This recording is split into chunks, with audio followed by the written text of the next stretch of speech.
One strange story that's always troubled me is found in Judges chapter 11. It's the story of Jephthah. Let me remind you of what the text says.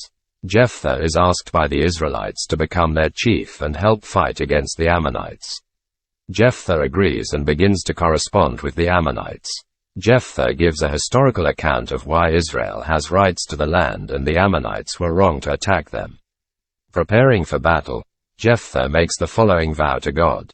If you will indeed give the sons of Ammon into my hand, then it shall be that whatever comes out of the doors of my house to meet me when I return in peace from the sons of Ammon, it shall be the Lords, and I will offer it up as a burnt offering. After defeating the Ammonites, Jephthah returns to his home, and the first person to come out to greet him is his one and only daughter. Jephthah tears his clothes and tells his daughter about his vow. She then tells him to honor his vow but to allow her to go to the mountains with some companions for 2 months to mourn her virginity. Jephthah permits this request, and then we are told he did to her according to the vow which he had made. Let me be clear, if Jephthah killed his daughter, we can be sure it wasn't something God would condone. Child sacrifice is clearly condemned in the Old Testament.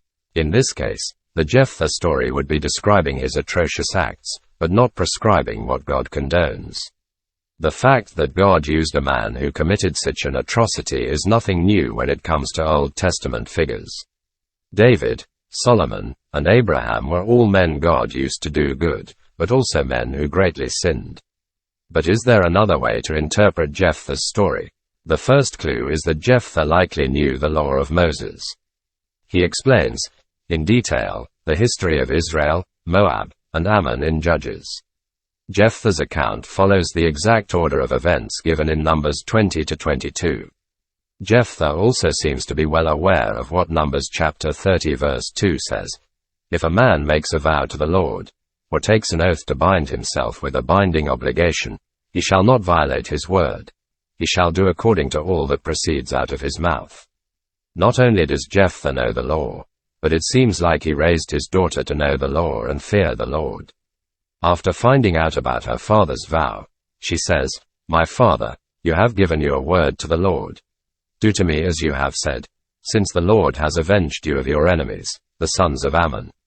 Since Jephthah knew the law of Moses, and even raised his daughter to know it seems odd he would disregard all the passages forbidding child sacrifice and disregard the fact that the penalty for child sacrifice was death by stoning. It is also odd Jephthah would disobey a clear command of God so he could obey a command of God. The second clue can be found in the vow Jephthah made. In Hebrew, the letter vav is used as a conjunction joining two parts of speech. In English, we have many different words that function as conjunctions. Not so in Hebrew. The one letter vav represents multiple different conjunctions. It can mean, and, together with, but, so, then, and, or. Many scholars have translated this vav conjunction as, or. If that's the case, then Jephthah's vow says, "Whatever comes out of the doors of my house, it shall be the Lords, or I will offer it up as a burnt offering." This vow could be interpreted to mean that if the first thing to come out of the house was appropriate to offer as a burnt offering, then Jephthah would offer it as a burnt sacrifice.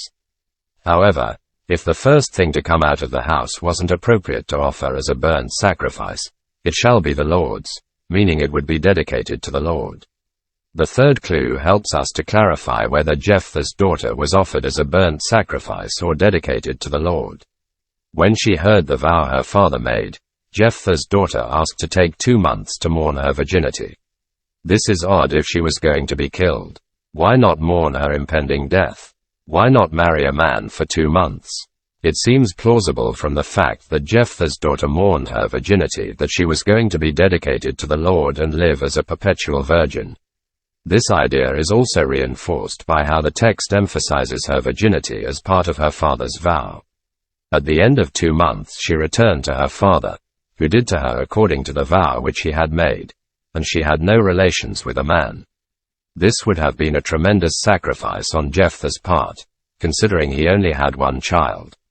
By dedicating his daughter to the Lord, Jephthah wouldn't have grandchildren to carry on his lineage. We see Hannah make a similar sacrificial vow to dedicate her child Samuel to the Lord. The Bible's weird, but maybe not as weird as it seems at first. When we take the time to investigate the text and look to interpret it carefully, we can bring clarity to difficult passages.